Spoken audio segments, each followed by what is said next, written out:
entre ce gant, ce préservatif et cette botte? Eh bien, ils sont faits en caoutchouc. Alors que l'EVA est la principale source de caoutchouc naturel au monde, il y a du nouveau avec une plante au nom étrange, le gouaillule. Des chercheurs de Montpellier s'y intéressent. On va les retrouver dans un champ expérimental à Lansargues, dans l'Hérault.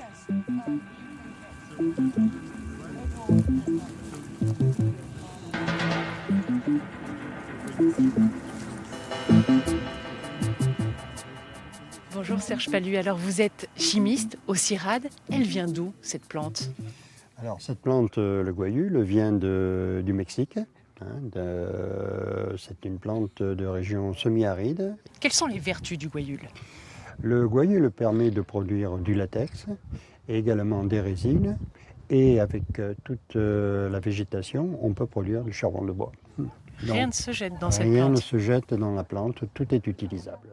Le gouaillule présente un intérêt pour la protection de l'environnement, de la planète? Sachant que l'EVA, aujourd'hui, il est critiqué parce qu'on dit qu'il est responsable de déforestation. Ce qu'on fait, finalement, on ne coupe rien du tout. On ne va pas planter du gouaillule sur des terres riches. On évite, on le fait sur des terres pauvres parce qu'on sait que la plante s'adapte bien.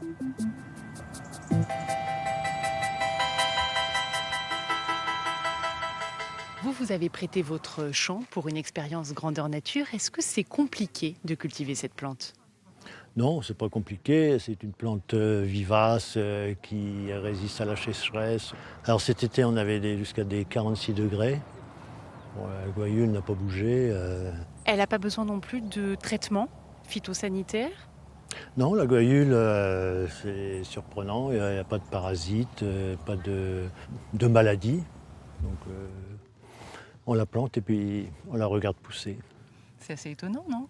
Ben oui, si toutes les plantes étaient comme ça serait le paradis.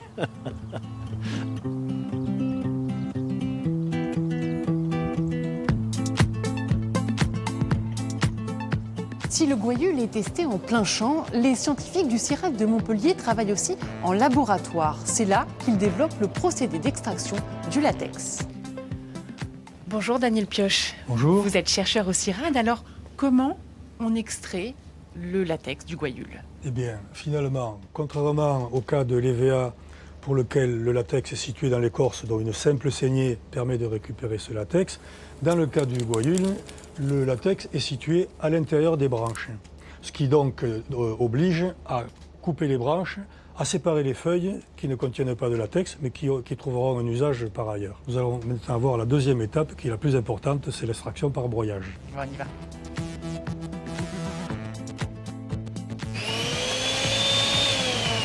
Alors ça, c'est l'étape principale. Voilà, effectivement, elle consiste à broyer les branches dans de l'eau pour séparer le latex, le caoutchouc, donc du végétal. Et ensuite, nous allons donc récupérer le latex au cours d'une étape avec une centrifugeuse.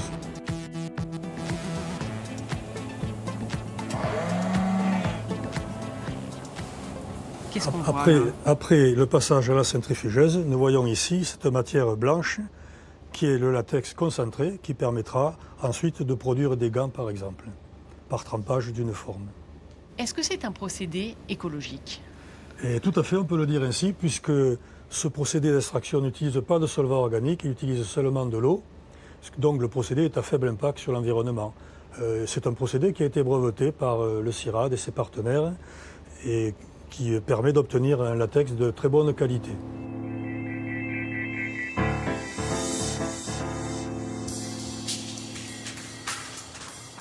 Alors vous êtes le président d'une entreprise qui produit du latex à partir de gouaillule. Pourquoi cette plante vous intéresse ?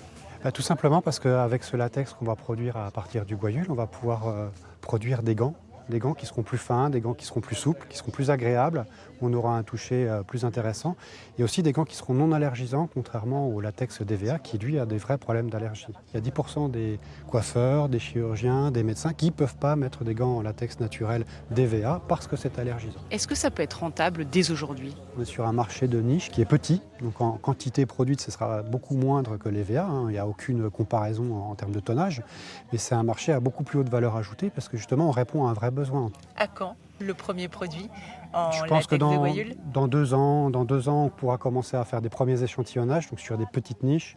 Et puis dans 4-5 ans, on aura une vraie production industrielle.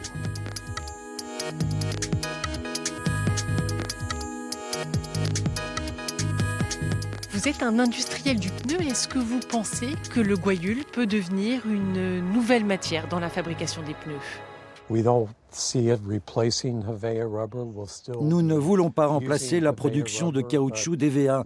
Nous allons continuer à l'utiliser, mais comme il y a une demande croissante de caoutchouc naturel dans les 5 à 10 ans, nous voulons être sûrs qu'on aura assez de caoutchouc naturel pour satisfaire les besoins. Peut-être que dans les prochaines années, nous aurons des distributeurs qui permettront d'acheter des pneus en Gwayeul. Si aujourd'hui l'EVA domine la production mondiale de caoutchouc naturel avec 12 millions de tonnes produites chaque année, le Gwayeul est une alternative intéressante. ADOC, c'est aussi ça, vous présenter des solutions innovantes. Alors si vous aussi vous avez des idées, n'hésitez pas à nous les faire partager. C'est tout de suite qu'il faut s'y mettre. À la semaine prochaine.